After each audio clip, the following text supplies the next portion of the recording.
இந்த மானை நான் சின்ன பையன்றக்காக ஏன் மாற்றி வச்சுக்கிறேன் திருப்பி அனுப்ப பார்க்குறீங்க? யார் சின்ன பையன்? நான் என்னப்பா 10 வருஷம் அப்படித்தான் சொல்லிக்கிட்டு இருக்கிற? சின்ன பையனா? ஆமாங்க சின்ன பையன் தானே. ஆமா வேட்டையாடுறதுக்குன்னு ஒரு பருவம் இருக்குல்ல. ஆமா நீங்க சின்ன பையன் வீட்டுக்கு போங்க, வேட்டையாடுற பருவம் ஒரு முழுது வாங்க. ஏன்னா வேட்டன் தத்துவம் தெரிஞ்சனால இங்க வந்திருக்கேன். தத்துவம் என்ன? என்ன தத்துவம்? கொண்டு வா இல்ல கொண்டு வா. தெரியுதுல்ல? ஆமா ஒண்ணு கொண்டு வரணும், உயிரோட கொண்டு வரணும். ஆமா இல்லைன்னா கொண்டாது வரணும். அதுதானே வேட்டையோட தர்மம், தத்துவம். தர்மம் என்னென்ன? தர்மம் நிறைய இருக்குங்க. அதாவது வயசான வேட்டையாடக்கூடாது. சரி. நோய் வந்தமான வேட்டையாடக்கூடாது. ரொம்ப இளம் கண்டுமான வேட்டையாடக்கூடாது. சினையா இருக்கக்கூட மனை வேட்டையாடக்கூடாது. புணர்ச்சியில் மனை வேட்டக்கூடாது. தக்க பருவத்தில் தனிமையாக இருக்கக்கூடிய மானை மட்டும்தான் வேட்டையாடணும். ஏன்னா மானை எதுக்காக வேட்டையாடுவாங்க? ஒன்று மானோட மாமிசத்துக்கு வேட்டையாடுவாங்க. சரி. இல்லை மான் கொம்புக்காக வேட்டையாடுவாங்க. ஆமாம். இல்லைன்னா மானோட தோலுக்காக வேட்டையாடுவாங்க. ஆனால் நான் அப்படி இல்லைங்க. இந்த மானை உயிரோட வச்சிருக்கணும் பிடிக்கிறதுக்காக வந்திருக்கேன். உயிரோட? ஆமா உயிரோட வச்சிருக்கேன்னு நினைச்சீங்கன்னா அதை விட்டு காட்டுல சுத்தரமா தெரிஞ்சுட்டு போட்டா அதை பிடிச்சிட்டு போய் என்ன பண்ண போறீங்க? எப்படிங்க? உயிரோட இருக்கணும் தானே ஆசைப்படுறீங்க? ஆமா. அது எங்க இருந்தா சிறப்போ அங்கதானே இருக்கணும். யாருமே இருக்கும் இடத்துல இருந்தால்தான் சிறப்புன்னு சொல்லி இருக்கிறாங்க. இப்ப மானை கொண்டு போய் நகரத்துக்குள்ள வச்சோம்னா இருக்குமா? அது காட்டுல இருக்கக்கூடியது. ஏன் இருக்காது? காட்டுல இருக்கக்கூடியதுக்கு பேரு மிருகங்கள் இருக்கிறாங்க. உண்மைதான். வீட்டுல வளர்க்கக்கூடியதற்குன்னு சில பிராணிகள் இருக்குல்ல. வீட்டு விலங்குகள் காட்டு விலங்குகள் இருக்கு. எங்க? ஆமா. இப்ப வேற ஒண்ணும் இல்லைங்க. இன்னைக்கு நம்ம ஊர் பக்கத்துல பெரிய ஊர் என்ன ஊருக்கு? பெரிய ஊர் கர்மாத்தூர், செக்கானா, உசிலம்பட்டி. இங்கிட்டு கிழக்க போனா மதுரை. மதுரையில என்ன கோயில் ரொம்ப பிரபலமான கோயில்? என்ன கோயில்? மீனாட்சி அம்மன் கோயில். மீனாட்சி அம்மன் கோயிலில் யானை வச்சிருக்காங்களா இல்லையா? இருக்குல்ல. யானை வீட்டு விலங்கா காட்டு விலங்கா? சரி. எல்லா கோயில்லையும் ஏன் யானையை கோயிலில் வச்சிருக்காங்க? அப்ப எந்த ஒரு மிருகமும் மனிதோட அன்புனால தன் வயப்பத்தி கொள்ளலாம். அந்த அடிப்படையில இந்த மான அன்பு காட்டி நான் எங்க பக்கத்தை வச்சுக்கணும்னு நினைக்கிறேங்க. அது மட்டும் இல்லைங்க. நல்லா பேசுறீங்க, பக்குவம் பத்தல. ஏங்க? மீனாட்சி அம்மன் கோயிலை பத்தி தெரிஞ்ச உங்களுக்கு சரி, நீங்க அடிக்கடி போற திருச்செந்தூர் கோயிலை பத்தி தெரியல பத்தியா? ஆமா. திருச்செந்தூர்லயும் ஒரு யானை இருக்கு. ஆமா. தெய்வ யானை. இன்னொரு முக்கியமான விஷயம் அது, இருங்க பேசி முடிச்சுக்கிறேன். அதுவும் பிராணிதான். இல்ல, அதுவும் காட்டு இருக்கக்கூடிய மிருகம் தான். ஆனா என்னதான் இருந்தாலும் அந்த 5 அறிவு கொண்டதுதான் அன்பாகப்பட்டது. நம்ம காமிக்கலாம், அதுவும் திரும்ப காமிக்கும். ஆமா. ஆனா அதனுடைய குணமாகப்பட்டது எப்படிப்பட்ட அன்பாக இருந்தாலும் பாகனுடைய சாவு வந்து யானையோடைய தான் அப்படின்றத எழுதியே வச்சிருக்கிறாங்க. ஆமா இல்லையா? அதுக்கு கோவம் வந்துருச்சு அப்படின்னா முதல்ல வளர்த்த பாகனை தான் கொள்ளும். ஆமா. இதை நம்ம கண்ணா பார்த்துக்கிட்டு இருக்கிறோம். ஆமா. அப்படி இருக்கும் பொழுது அன்பு காட்டலாம், எந்தெந்த இடத்துல காட்டணும் அப்படின்ற ஒரு வரைமுறை இருக்கு. உண்மைதாங்க. இப்ப திருச்செந்தூர் சொன்ன ஒரு விஷயம் ஞாபகம் சொல்லுங்க. அங்க இருந்த ஒரு யானைக்கு மதம் பிடிச்சிருச்சு. மதம் பிடிச்ச என்ன ஆகும்? யார் கையில வந்தா அடிச்சு கொண்டுரும். அந்த யானை பாகன் இருக்கான் இல்லையா, அவனை கொண்ட பிறகு அந்த யானை அழுதுச்சான். அந்த யானை அழுதுச்சான். என்ன காரணம்? அப்ப அவன் அந்த யானை பாகன் அந்த யானைக்கு எவ்வளவு பாசம் காட்டியிருப்பான், எவ்வளவு அன்பு காட்டியிருப்பான். ஆனாலும் அது மிருகம். இருந்தாலும் மனித தன்மை வேற, மிருகத்தன்மை வேற. ஆனா மனிதன் நினைச்சானா எப்ப வேற ஒண்ணும் இல்லைங்க. இப்ப எல்லா பேரும் மெட்ராஸ் போயிருப்பீங்கல்ல, சென்னைக்கு போயிருக்கீங்கல்ல, போயிருக்கீங்களா? போகலன்னா போயிட்டு வாங்க. ஏன்னா இங்க இருந்து போனீங்கன்னா 200 ரூபா டிக்கெட், ட்ரெயின்ல டிக்கெட் போட்டு. இல்ல, உண்மையான சம்பவம். அங்கே வண்டலூர்னு ஒரு இடம் இருக்கு. சரி. எல்லா இடத்துக்கும் தெரியும் நினைக்கிறேன். பூரா சுத்தி பார்த்த இடமா சொல்லிக்கிட்டு இருக்கிறாரு. வண்டலூர் மிருக காட்சி சாலை. சரி. அந்த மிருக காட்சி சாலையில போனீங்கன்னா சிங்கம், புலி எல்லாமே இருக்கு. சிங்கம், பன்றி, கரடி, மான் மாதிரி வந்து அங்க போனீங்கன்னா அந்த சிங்கம் இருக்கு இல்லையா, சிங்கத்தை அடைச்சி வச்சிருக்கேன். சாயங்காலம் 5 மணி ஆன, அது காலையில் 9 மணி திறந்து விட்டுருவாங்க. சாயங்காலம் 5 மணி ஆனோடனே அடைச்சிருவாங்க. அப்போ அந்த சிங்கத்தை உணவு வைக்கிறவன் அவன் சொல்படி கேட்குது. காட்டுக்கு ராஜா யாரு? சிங்கம் தானே. சிங்கம் எப்படி மனுஷ பேச்ச கேட்டுச்சு? ஏன்னா அந்த சிங்கத்தை பட்னியா விட்டு கொண்டு விடுறேன். ஏன்னா வெளியே வாங்கினா வர்றேன், உள்ள போனா போகுது. அது மட்டும் இல்லை, இந்த மான் இருக்கு பார்த்தீங்களா, எத்தனை வகை மான் இருக்கோ அத்தனை வகை மான் அங்கே இருக்கு. நம்ம டீ எதில் குடிப்போம்? ஒன்று கண்ணாடி டம்ளர் சாப்பிடுவோம், வேற எதில் குடிப்போம்? பேப்பர் கப்பில் குடிப்போம். இந்த பேப்பர் கப்பு பிழை தின்னுக்கிட்டு இருக்கு. இது உண்மை. எங்கே? வண்டலூர்ல போனா பார்த்துட்டு வாங்க. ஏன்னா எப்பேற்பட்ட மிருகமாக இருந்தாலும் சரிங்க, மனிதன் நினைச்சா தன் வயப்பத்தி கொண்டு வந்துருவேன். அந்த அடிப்படையில் அந்த மாலை நான் பிடிச்சிட்டு பொண்ணுக்கு வந்திருக்கேன். உண்மையிலே நீங்க சொல்ற விஷயம் வாஸ்தவமானதான். ஏன்னா நன்றி உணர்வுக்கு நாயை சொல்றோம். நாய் மாதிரி நன்றியா எந்த விலங்கும் இருக்காது அப்படின்றோம். இப்ப வளர்க்கக்கூடிய முதலாளி இருக்காங்க பாத்தீங்களா, அவங்க ஒரு சில நேரத்துல தவறி போயிட்டாங்க அப்படின்னா சில நாய்கள் என்ன செய்யுமா, அவங்க வரும் வரைக்கும் வந்துருவாங்களா, எப்பயாவது நம்ம பாத்துருவோமா அப்படின்னு நினைச்சுக்கிட்டே இருந்து இறந்து போகக்கூடிய நாய்களும் இருக்கு. அதே சமயத்துல வளர்த்தவர்களையே கடிக்கக்கூடிய நாய்களும் இருக்குல்ல. இந்த மாதிரி மிருகங்களுடைய குணங்கள் வந்து மாறாது. அது எப்படியா இருந்தாலும் வெளிப்பட்டு தான் ஆகும். இப்ப இவ்வளவு யானைக்கு உதாரணம் சொன்னீங்களே, இந்த யானை வந்து குட்டியா இருக்கும்போது அழகா இருக்கும். யானை குட்டியா இருக்கும் பொழுது இந்த பாகன் என்ன செய்வாங்க தெரியுமா, காலில் வந்து சங்கிலியை போட்டு கட்டி ஒரு தூண்ல கட்டி விட்டுருவாங்க. இந்த யானை குட்டி யானை ரொம்ப சேட்டை பண்ணும். அப்ப இந்த யானை என்ன செய்யும், எங்கிட்டாவது ஓடலாம் அப்படின்னு அந்த சங்கிலியை இழுத்து பார்க்க விளையாடுறதுக்காக. அது குட்டி யானை தானே, சங்கிலியை இழுக்க முடியாது. இது அந்த யானைக்கு பழகிடும். சரி, கொஞ்சம் வருஷம் ஆன உடனே பெரிய யானையா வந்துடும். ஆமா, அது நினைச்சிச்சு அப்படின்னா அந்த தூணையே பெயர்த்துக்கிட்டு போற அளவுக்கு அதுக்கு சக்தி இருக்கும். ஆனா அது நினைக்குமா, சங்கிலியை பார்த்துட்டு இதைத்தான் நம்ம சின்ன பிள்ளையில இருந்து தான் அவுக்குறோமே, அவுக்க முடியலையே அப்படின்னு அங்கனக்குள்ளேயே செவனேன்னு இருக்கும். ஆனா மதம் பிடிச்சது அப்படின்னா என்ன நடக்கும், அதனுடைய உணர்வாகப்பட்டது எப்படி இருந்தாலும் வெளிப்படும்ன்றேன். இவ்வளவு தெரிஞ்ச உங்களுக்கு மானுடைய ஒரு உணர்வாகப்பட்டது தெரியல பார்த்தீங்களா? ஏன்னா எல்லா விலங்குகளுக்குமே இல்லாத ஒரு தன்மை மானுக்கு இருக்கு அப்படின்னு சொல்லுவாங்க.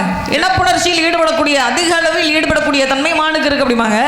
ஆனா அதே சமயத்துல ஒழுக்கம் மிகுந்ததும் மான் தான். தன் இணையை தவிர பிற இணையோடு சேராது. ஒருவேளை தன் இணையை பிரிய நேரிடுச்சு அப்படின்னா கொஞ்ச காலத்திலேயே அதுவும் உயிர் விட்டுரும். அப்பேற்பட்ட ஒழுக்கத்தில் சிறந்தது மானாகப்பட்டது. அப்பேற்பட்ட மான் இனத்தை ஏற்கனவே அழிஞ்சுகிட்டு இருக்கு. இதுல நீங்க வேற வேட்டையாடி அழிக்கிறதுக்கு நான் ஒருபோதும் சம்மதிக்க மாட்டேன்ற காரணத்தினால தேடி வந்த உண்மையான மந்தனா, தேடி வந்த உண்மையில் மானா வந்திருந்த இல்லை என்பேனா, இன்றைக்கும் நான் தானே இன்றைக்கும் நான் தானே தலைவியின் நாட்டில், இன்றைக்கும் நான் தானே தலைவியின் நாட்டில், தேடி வந்த உண்மையில் மானா வந்திருந்த இல்லை என்பேனா, இன்றைக்கு நான் தானே தலைவியின் நாட்டில்.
என் நம்பிய கோக்கறீங்க, நான் ஒரு வார்த்தை சொன்னேன்னு வச்சுக்கோங்களேன் என்ன நடக்குன்னு தெரியாது.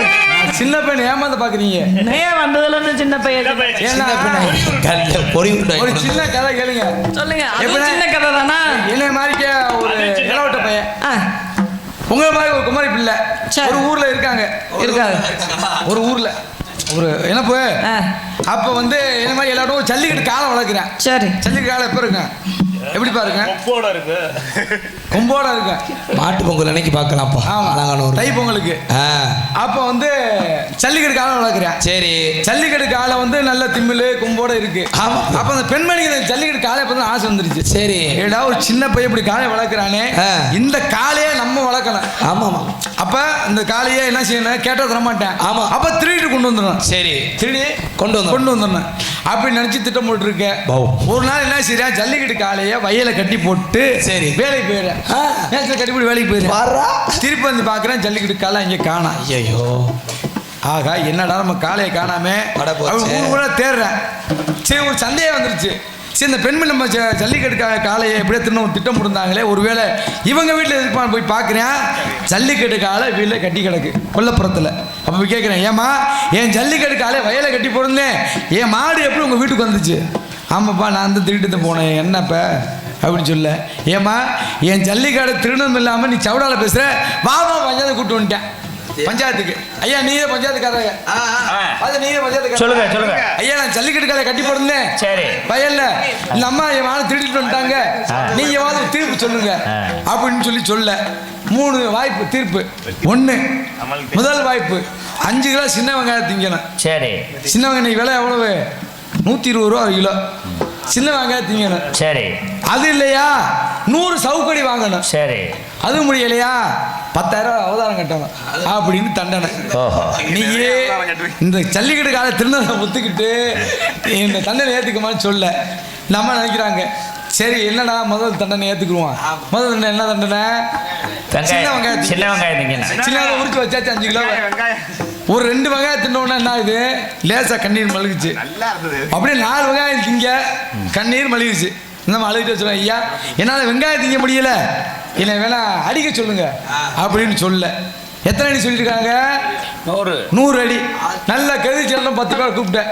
லட்சுமண வாத்தியார் ஒன்றே இல்லை மருது எண்ணெய் மாதிரி இந்த சித்தப்பு மாதிரி எப்படியாவது கூப்பிட்டு ஏப்பா தலை 10 அடி அடிக்கணும் இப்போ கட்டி வச்சுட்டாங்க. கட்டி வச்சுட்டு எப்படி அடிக்கியா திட்டு 4 அடி மேலே தாங்க முடியல. அவன் தான் அழுதுட்டு வச்சுருவான், ஐயா ஜல்லிக்கட்டு காலை திருந்தாண்டேன், என்னால் வெங்காயம் திங்க முடியல, அடி வாங்க முடியல, நீங்க சொன்ன 10,000க்கு 15,000 அவதாரம் கட்டணும்னு ஒத்துக்கிட்டாங்களா? நான் என்ன சொல்றேன், நீங்க வெங்காயம் திங்க வேணாம், அடியும் வாங்க வேணாம், என் மான கொடுத்தா அதெல்லாம் சொல்ல உறவுடனே உரிமை கொண்டு பேசலாம். அந்த உரிமையிலே பல உறவுடனே உரிமை கொண்டு பேசலாம் பேசலாம். உறவுடனே உரிமை கொண்டு பேசலாம் பேசலாம். உரிமையிலே பல விஷயம் உங்க உருவாக்கியே உங்க வரவாக்கியே உங்க உருவாக்கியே உங்க வரவாக்கியே என் அழகான உருவானு பார்க்க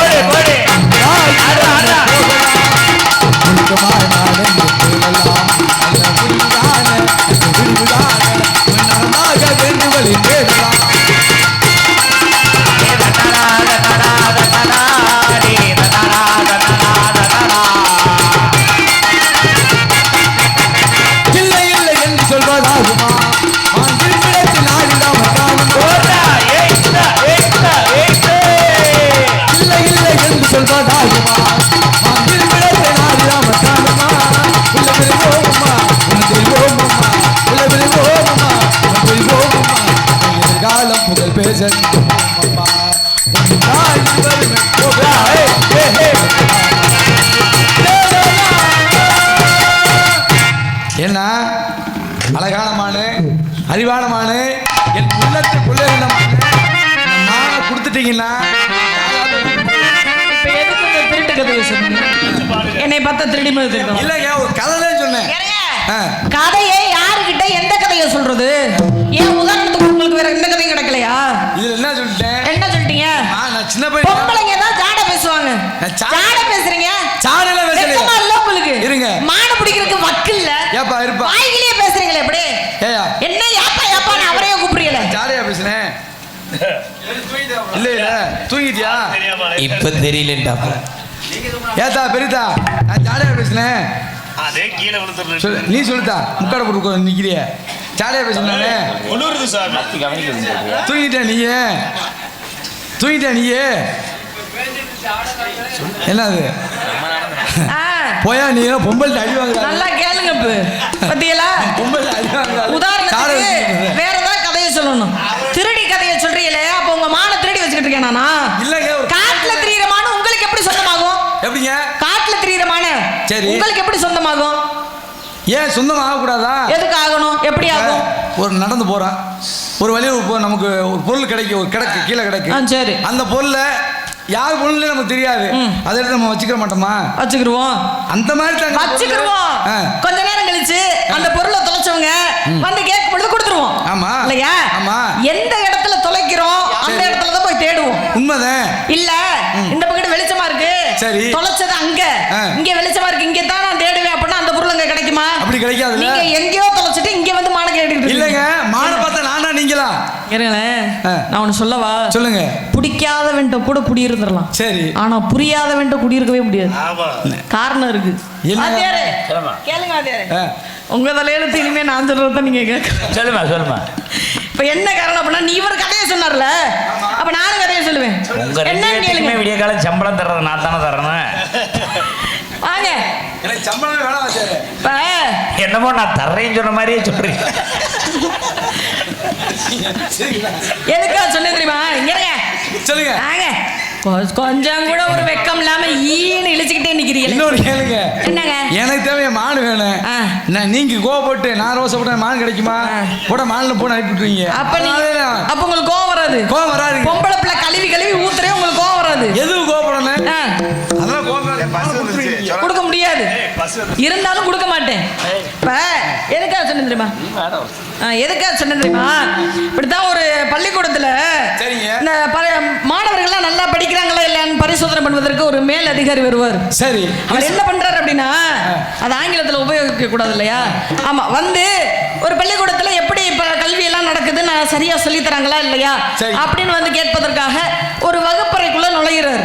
சரிங்க. அந்த நேரம் பார்த்து அந்த வகுப்பறையில தமிழ் ஆசிரியர் தமிழ் பாடம் நடத்திக்கிட்டு இருக்கிறார். தமிழ் ஆசிரியர். ஆமா, சரிங்க. அதுலயும் முக்கியமா இதிகாசங்களை பத்தி நடத்திக்கிட்டு இருக்கிறார். சரி, ராமாயணத்தை பத்தி நடத்திக்கிட்டு இருக்கிறார். சரி, அப்படி நடத்தும் பொழுது இந்த சோதனை பண்ண வந்த ஆய்வு அதிகாரி இருக்காரு பாத்தீங்களா, அவர் அந்த ஆசிரியர் தமிழ் ஆசிரியர்கிட்ட கேட்கிறார், என்ன ஆசிரியரே, குழந்தைகள்லாம் நல்லா படிக்கிறாங்களா? சரி, அப்படி கேட்ட உடனே அந்த ஆசிரியருக்கு உடனே ரொம்ப சந்தோஷம். ஏன் மாணவர்களை அடிச்சுக்க முடியாது, அதெல்லாம் நல்லா படிப்பாங்க அப்படின்னு சொன்ன உடனே, அப்ப நான் மாணவர்களை சோதனை பண்ணி பார்க்கலாமான்னு கேட்கிறாரு.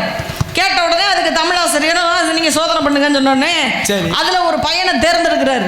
சரி, ஒருத்தன் திருட்டு மொழி முடிச்சுக்கிட்டு இருக்கான். சரி, இவனை எந்திரிக்க சொல்லி, எந்திரா எந்திரிப்பா எந்திரிப்பா எந்திரா எந்திரிச்சு அப்படி நில்லுப்பா.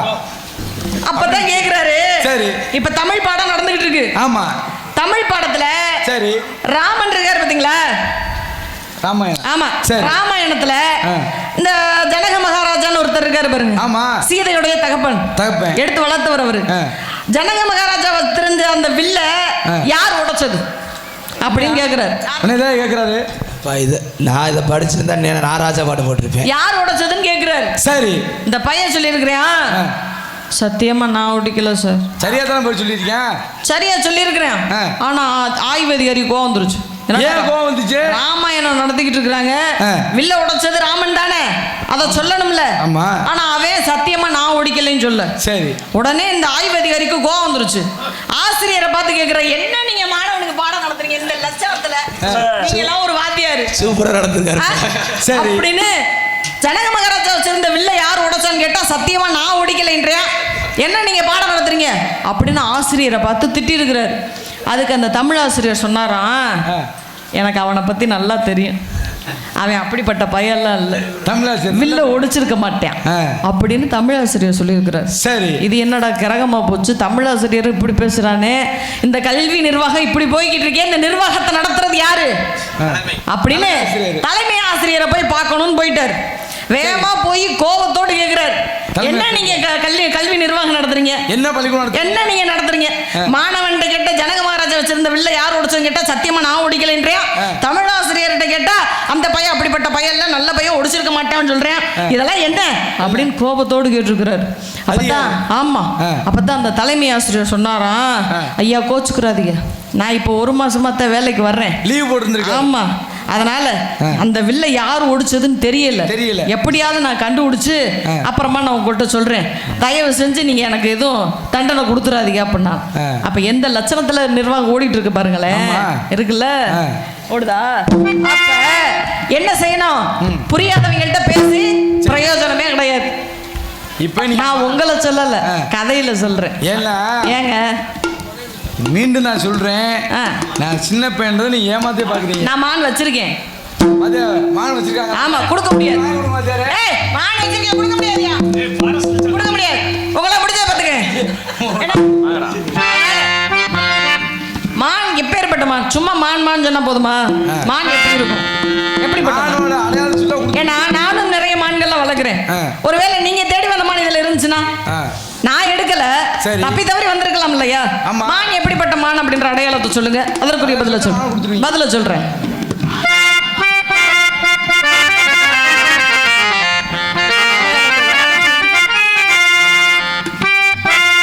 காயாத கனகத்தே நின்றுள்ளாவும்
நிலை போன்ற முகம், பானை போன்ற உருவம், மீன் போன்ற கண்கள், மூக்கு, முதல்கள், என்னை விட்டு ஓடி போகும்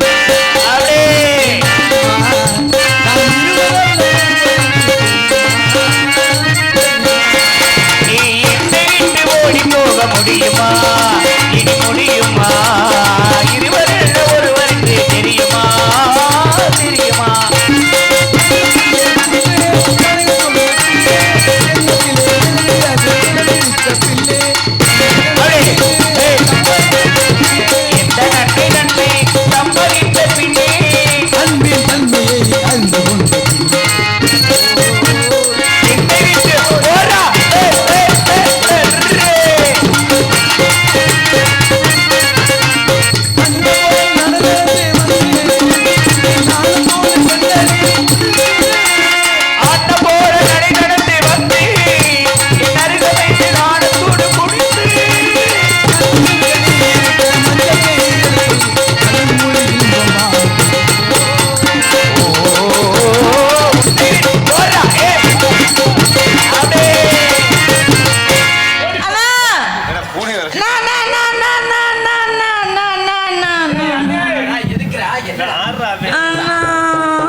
தெரியல.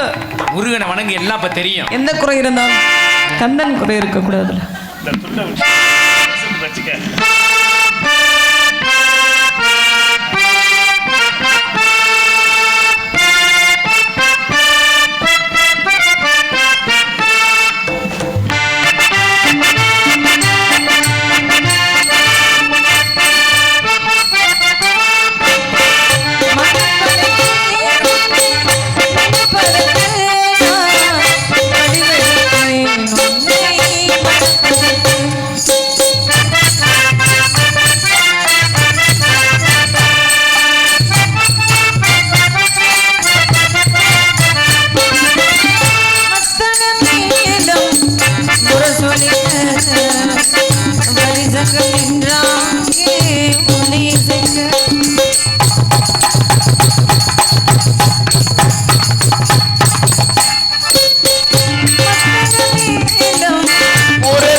வள்ளி, இதுவரை வேணாவது வேடிக்கை நான் தான். ஏனென்றால் தாங்கள் திருமணம் புரியும் காலம் வந்து விட்டது. தாங்களுக்கு என்ன வர வேண்டும்? சுவாமி பிராணநாதா, எனக்கு ஒரே ஒரு வரம். என்ன வர வேண்டும்? தாரத்தில் இரண்டாவதாக இருந்தால் தரத்தில் முதலிடம் தந்து எல்லோராலும் வள்ளி என என் பெயரே முதலில் அழைக்கப்பட வேண்டும். நாட்டு மக்கள் அனைவரும் நன்றாக இருக்க வேண்டும். இன்று முதல் உலக மக்களும் வள்ளி, தெய்வானை, முருகனே அழைப்பார்கள். அது மட்டுமல்ல, இதுவரை நாடகத்தை கண்டுகளித்த இந்த ஊர் மக்கள் எந்த நோய் இல்லாமல் நல்ல மழை பொழுது பட்டி பெருகி பால்வானை வங்கி சந்தோஷத்துடன் வாழ்வார்கள். 2 வாரத்தையும் தந்தேன் தந்தேன் தந்தேன். வேற வர நீ கேளு மாப்பிள்ள. என்ன வரா? ராமேஸ்வரம். ஓ மாங்கல்யம் தந்து நானே நம ஜீவன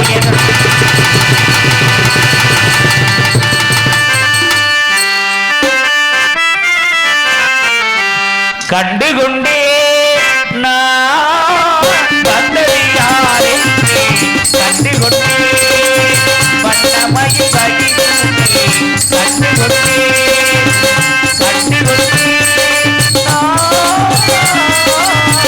வந்தது யாரே கண்டு கொண்டே இருந்த இதற்கு மருத வரும் சிரித்த முகத்து கத்த முகமும் இருக்கும் முருகன் நன்பு வரும் கண்டு கொண்டே வந்தது யார் என்று கண்டு கொண்டே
நாடகத்தை கண்டுகளித்த அனைத்து நாடக கலாரசிய பெருமக்களுக்கும் எங்களது தமிழ்நாடு நாடக நடிகர் சங்கத்தின் சார்பாகவும் இந்த நாடகத்தை உலகளாவிய ஒளிப்பதிவு செய்து கொண்டிருக்கும் அருமை தம்பி மாசானம் அவர்களுக்கும் இந்த அளவுக்கு நாடகம் சிறப்பாக அமைந்ததற்கு அருமை அண்ணன் நடுமிதலை குளத்தைச் சேர்ந்த கருப்பையா சவுண்ட் சர்வீஸ் உரிமையாளர் அத்தனை பேருக்கும் எங்களது நாடக கலைக்குழு சார்பாகவும் கருவேப்பிள்ளை கிராம பொதுமக்கள் சார்பாகவும் மற்றும்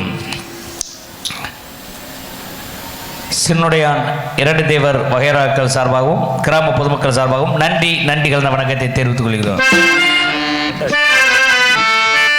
நாடு ஜெயிக்க வேணும், நல்ல மழை பெய்ய வேணும்,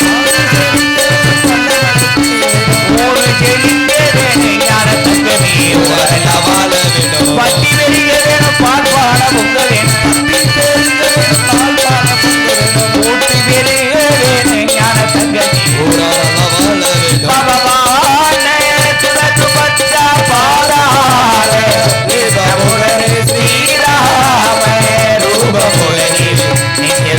மங்களம் காதி நடந்த தியாகராஜாரி ராஜபுரி ஸ்ரீராம ரூபமுடரி நித்ய சுப மங்களோ. டிடி சங்கரவா சுவாமி நாமம் வாழ்கவே, நமச்சிவாய வாழ்க, நாதன் தாழ் வாழ்க, இமைப்பொழுதில் என் நெஞ்சில் நீங்காதான் தாழ்வாழ்க, கோகலியாண்ட குருமனிதன் தாழ்வாழ்க, ஆகமரன் நிற்பான் தாழ்வாழ்க, ஏகன் அநேகன் இறைவனடி போற்றி, நாதம் நாமம் நமச்சிவாய வாழ்க வாழ்கவே. தென்னாடுடைய சிவனி போற்றி, என் நாட்டவர்க்கும் இறைவா போற்றி, அருள் பெரும் ஜோதி தனி பெரும் கருணை